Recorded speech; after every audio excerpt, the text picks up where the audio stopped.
आप सालों तक इसका कंजम्पशन कर सकते हैं।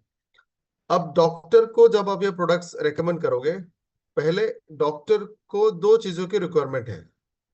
डॉक्टर के पास सारे मेडिसिन है, आपका न्यूट्रिशन क्यों लिखेंगे, आपका हार्बो न्यूट्रिजेनिक्स क्यों लिखेंगे, ये सवाल उनके मन में आएगा।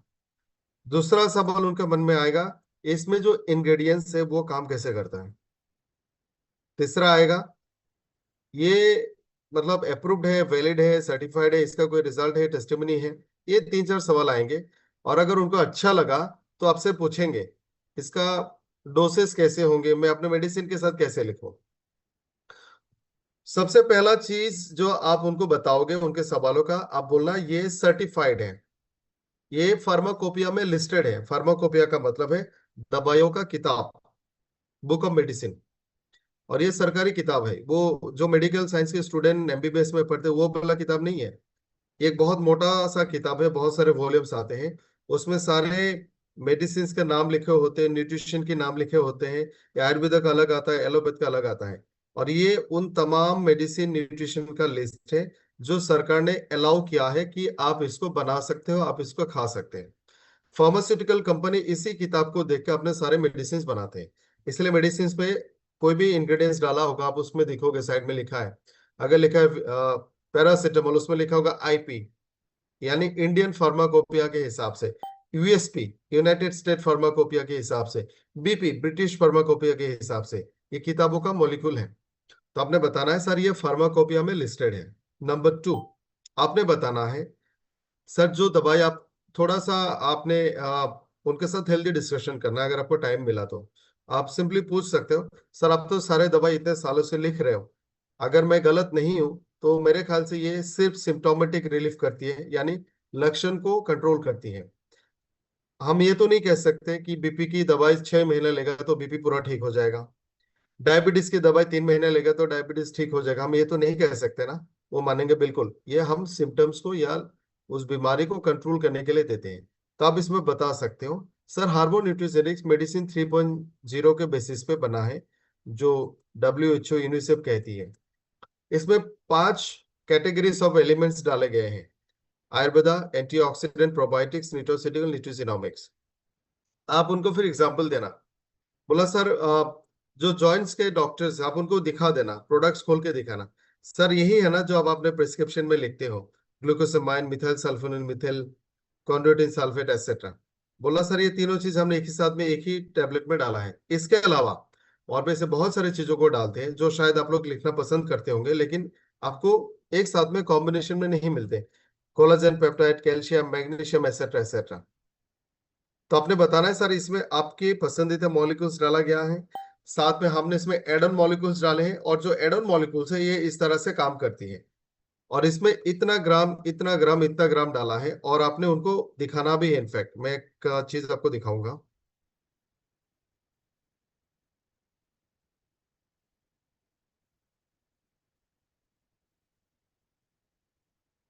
जैसे एग्जांपल लेते हैं, कोई भी आप खोल के दिखा सकते हो।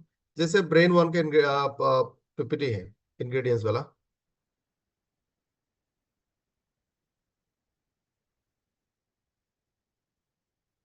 ये ब्रेन वन का है। आप उनको बता सकते हो sir ginkgo biloba bacopa monnieri हमने 300 मिलीग्राम डाला। Gotu kola DHA, ginkgo biloba, bacopa, monnieri, ashwagandha, gotu kola, ये 1 2 3 4, ये चार जो हर्बल इंग्रेडिएंट्स है, तीनों चारों मिला के हमने 300 मिलीग्राम डाला। DHA हमने 20 mg डाला, ट्रांस रेस्वेराट्रोल हमने 10 mg डाला। आप उनको एग्जैक्टली मॉलिक्यूलर कंपोजिशन भी बता सकते हैं, कितने एमजी में कितना कितना एमजी डाला गया है, तो उनको इजी होगा उनके लिए प्रेस्क्राइब करना। सो कोई भी मॉलिक्यूल्स आप ऐसे उनको दिखा सकते हो।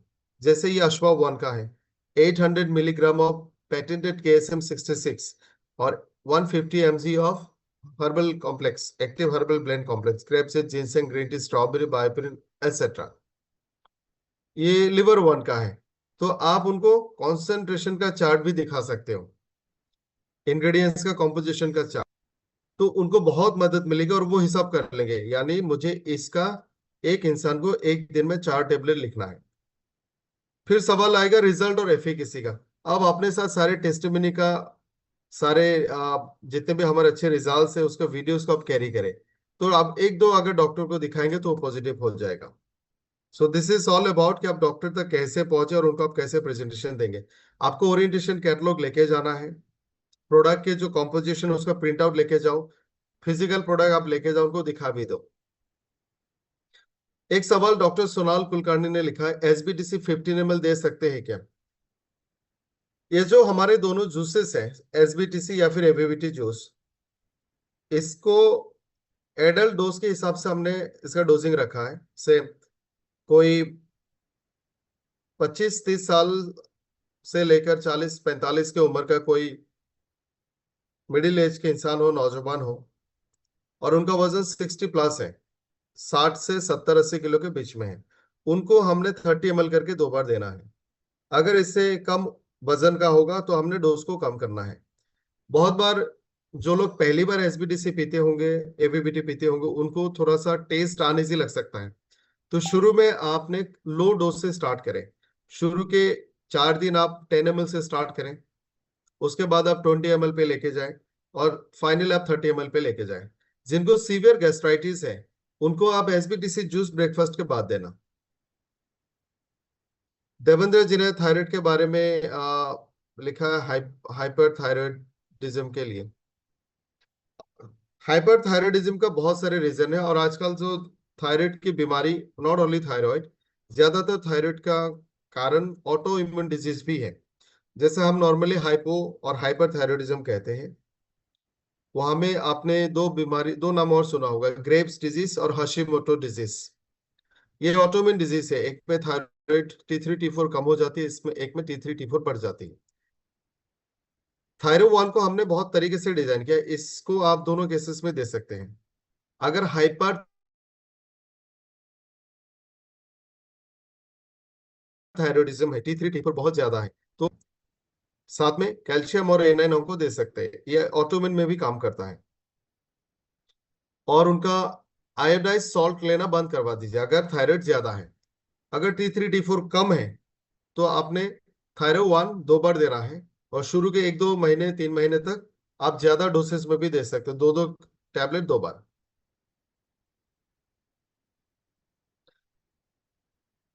साहिब जी ने हाइपरटेंसिव एग्रेसिव मारपीट करता है 9 साल का बच्चा, ये एक तरह का ग्रोइंग चिल्ड्रन का बिहेवियरल डिसऑर्डर भी तो नहीं कहूंगा मैं, वो अटेंशन सीकिंग एक डिसऑर्डर होता है।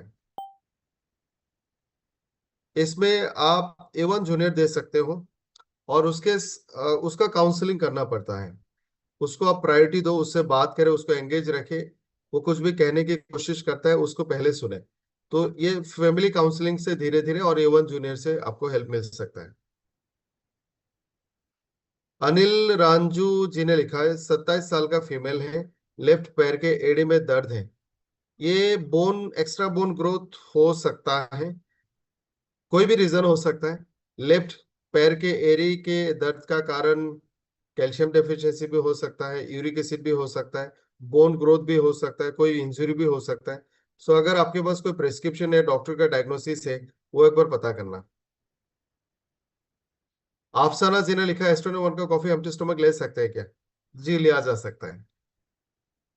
राम भूपेश जी ने पूछा, रिमाटिक आर्थराइटिस प्रोडक्ट से शुरू करें, किस प्रोडक्ट से शुरू करें, शायद उन्होंने ये लिखा है।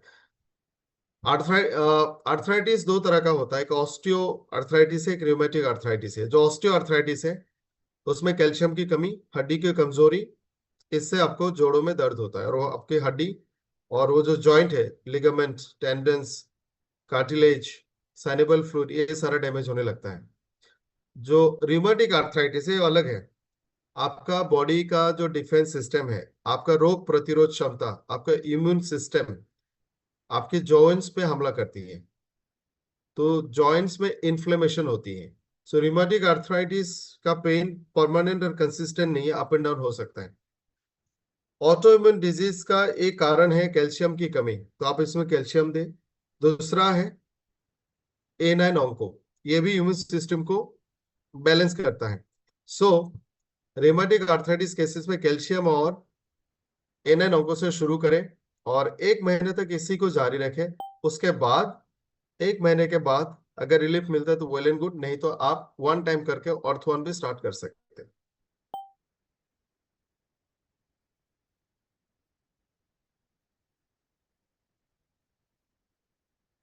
माई ग्रेट वेलबिंग ने सवाल लिखा, सी बख्तौन जूस मार्केट में बहुत सारे कंपनी बनाती है, हमारे एबीबीटी में क्या खासियत है?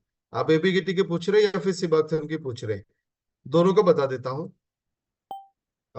हमारा जो सिबकथॉर्न है, इसमें हमने जो कॉन्सेंट्रेशन है आप उसमें देखोगे 7,000 मिलीग्राम पर सर्विंग के हिसाब से हमने उसमें आपको दिखेगा डाला हुआ है। तो इसका पोटेंसी ज्यादा है और इसके साथ हमने बहुत सारे एड ऑन और भी इंग्रेडिएंट्स डाला है। ये सिर्फ सिबकथॉर्न नहीं है, इसमें गिलो वगैरह और भी बहुत कुछ है, कुरकुमिन है। रतन जी ने लिखा है, और उसी तरह से एबीबीटी जूस में भी इसमें एलोवेरा के साथ हमने बीट रूट डाला है, अर्जुना डाला है। सो ये जो कॉम्बिनेशन है ये बहुत आसान है, सबको नहीं मिलते हैं। रतन जी ने लिखा है, सीकेडी प्रॉब्लम में क्या देना चाहिए?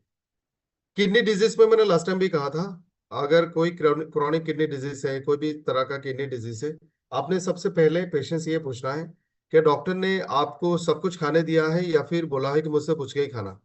अगर उनका खाना पीना अंडर कंट्रोल है तो आप कुछ ना दें। अगर खा सकते हैं तो एसबीटीसी फ्लैश वन से शुरू करें। डॉक्टर शीतल ने लिखा है, 40 अमेजिंग 40+ कब चालू करना है? एवरीडे वन कब चालू करना है इन मेनोपॉज? हमारे पास 5 डेडिकेटेड न्यूट्रोसिटिकल सप्लीमेंट्स हैं। बच्चों के लिए A1 जूनियर, डायबिटिक लोगों के लिए डायबिटल 1, 13-14 साल की लड़कियों से लेकर 38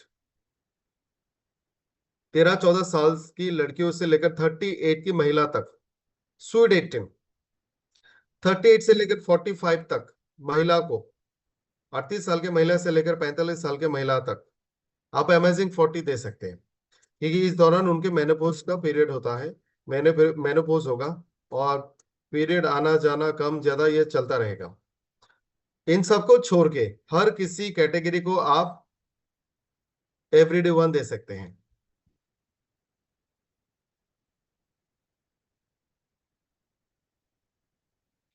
4 इयर्स का बच्चा है, बोलने में प्रॉब्लम हो रही है, उसको क्या हेल्प कर सकते हैं? मिस्टर फराज ने लिखा है, A1 जूनियर में 10-15 ब्रेन वन का कैप्सूल खोल के मिक्स करें, बट एंश्योर कि उनको बोलने ना बोल पाने के कारण ब्रेन का इन्वॉल्वमेंट है, कोई नर्वस सिस्टम की गड़बड़ी के कारण, ब्रेन के कारण वो बोल नहीं पा रहे हैं। अगर वोकल या ऑरल प्रॉब्लम है, उनके टांग में बात यहाँ में अगर दिक्कत है, तो हमें ब्रेन वन कम नहीं करेगा, या फिर A1 जूनियर। सो A1 जूनियर में 10-15 ब्रेन वन के कैप्सूल मिक्स करें अच्छे से, फिर उनको आधा आधा चम्मच दिन में 2 बार दें।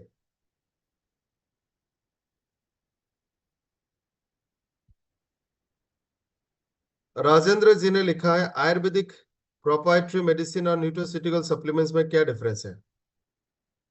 जैसे हमारे देश में मेडिसिन आते हैं, आप मेडिसिन को MBBS यानी एलोपैथ के नाम से जानते हो, होम्योपैथ के नाम से जाते हो, और सिद्धि मेडिसिन के नाम से जानते हैं, यूनानी मेडिसिन के नाम से जानते हैं। ये सारे वो मेडिसिन है जो उस कैटेगरी के डॉक्टर प्रेस्क्राइब करते हैं, और ये आप इसको दवाई या ड्रग ड्रग की कैटेगरी में मान सकते हैं कि डॉक्टर प्रेस्क्राइब करते हैं।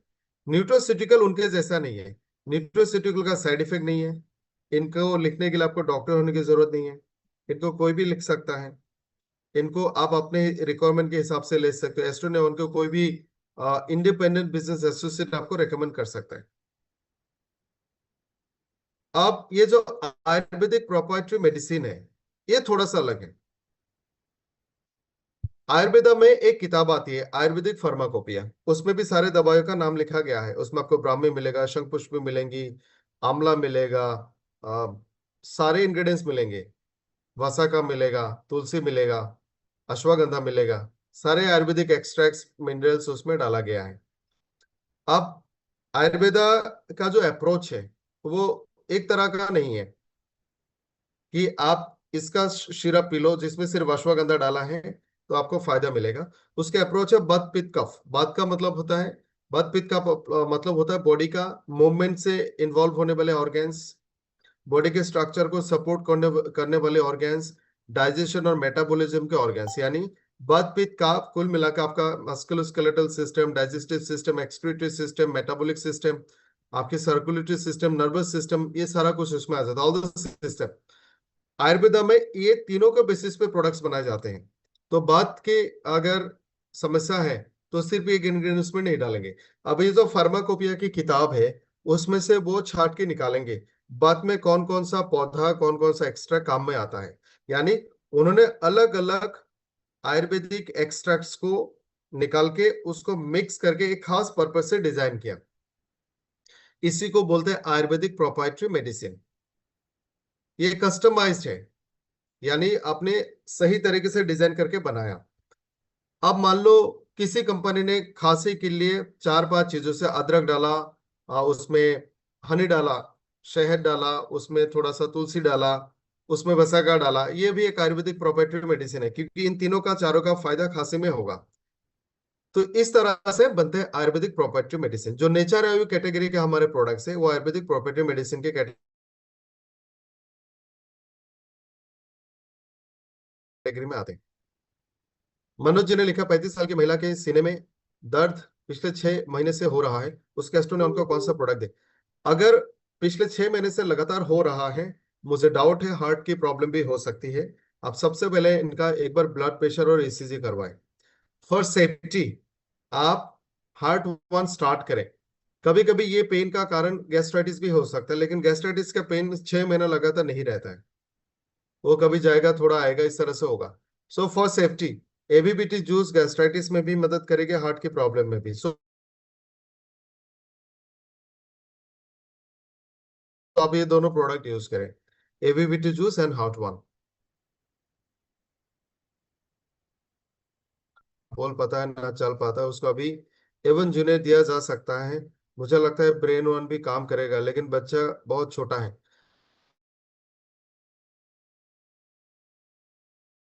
ऐसा ही केस हमारे पास शायद ईपी से नहीं करते, लेकिन ये बहुत इंपॉर्टेंट है। अगर अगर अभी इसका इलाज हो सकता है, हम कुछ दे सकते हैं, तो फायदा होगा। एवन जूनियर में आप 5 से 10 ब्रेन वन के कैप्सूल खोल के अच्छे से मिक्स करें और उसको एक चम्मच का 1/3, एक चम्मच का 1/3 एक बार में देना, या फिर आधा चम्मच भी दिन में एक बार दे सकते हैं। एक बार, सिर्फ एक बार देना है।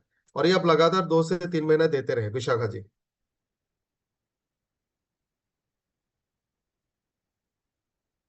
रमानंद जी ने लिखा एलोपैथ और आयुर्वेदा का मॉलिक्यूल सेम है जी नहीं। आयुर्वेदा में आयुर्वेदिक एक्सट्रैक्ट्स होती है, प्लांट एक्सट्रैक्ट होती है, हर्बल एक्सट्रैक्ट होती है, अर्दन मिनरल्स भी होती है। एलोपैथ में, एलोपैथ का जो किताब है वो फार्माकोपिया है, इंडियन फार्माकोपिया। आयुर्वेदा का जो किताब है वो आयुर्वेदिक फार्माकोपिया है। उसमें पेड़ पौधे, herbal extract, fruit juices, plant extracts, earthen extracts, ये सारी चीजें आती हैं। जो एलोपैथ के मेडिसिन है उसमें ज्यादातर सिंथेटिक मेडिसिन आते हैं। आप सुबह से लेकर रात तक जितने भी एलोपैथ के मेडिसिन खाते हो, फॉर एग्जांपल आपने सुबह पेंटोप्राजोल लिया होगा, ये सिंथेसाइज्ड है, ये हम लेबोरेटरी में बनाते हैं। बहुत रिसर्च लगता है इसमें, बहुत टाइम लगता है पता करने में कौन सा रिसेप्टर पर कौन सा मॉलिक्यूल काम करेगा। पैरासीटामोल ये सिंथेटिक है, ये बनाया जाता है। एंटीबायोटिक्स लैब में बनाई जाती है, सारे पेन किलर्स लैब में बनाई जाती है। सो आयुर्वेदा सिंथेटिक मेडिसिन है mostly, sorry, allopath synthetic medicine है मोस्टली, ये हम बनाते हैं। आयुर्वेदा नेचुरल एक्सट्रैक्ट है। चरण जी ने लिखा है 14 साल का लड़का है, 8 साल तक नॉर्मल था, बाद में उसको चलना नहीं आ रहा। डॉक्टर का कहना है कि डीएनए प्रॉब्लम है, शरीर का एक एक अवयव कम करना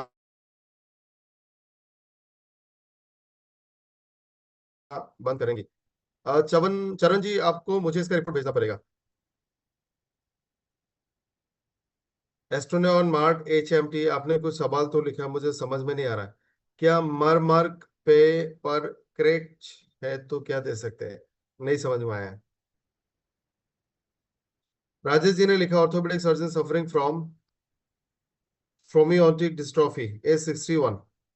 डिस्ट्रॉफी में हमने कुछ लोगों को, ये शायद मैंने उस दिन भी किसी का सवाल था, मैंने बताया था, आश्वाबन देना, यंग फ्यूल देना, और एक एवरीडे वन भी दे सकते हैं। विवो, आप लोग प्लीज अपना नाम को करेक्ट करें।